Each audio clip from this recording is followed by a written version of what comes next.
Pag yung sabi Maricel Mel, Yan. isong mo, Jack, isong. Ito kung saan. Yan ang mga Omega na binebenta namin.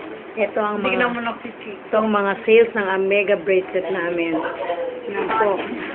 Maricel, si Siyempre, Gemma dapat kita ang Naricado, bracelet ni Jack.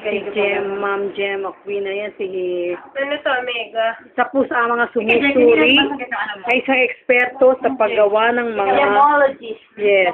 Medtech po yan. Maari niyang makita kung may mikrobyo o wala ang mga Omega ano namin bracelet. Yan. Yan po. Marami pong testimonials dito na gumaling. Katulad dito si Hazel. Gumaling po ang kanyang arthritis. Pero ngayon ay medyo hindi. Ang bukol niya ay yan ang naman sinusunod na ginagamot-gamot. Meron din po kaming extra niya. Kaya ngumiti nga, ngiti. Hindi, diretso ka. Tapos pikit ka, pikit. Pikit. Pikit. Hindi, diretso ulo. Yan, pikit.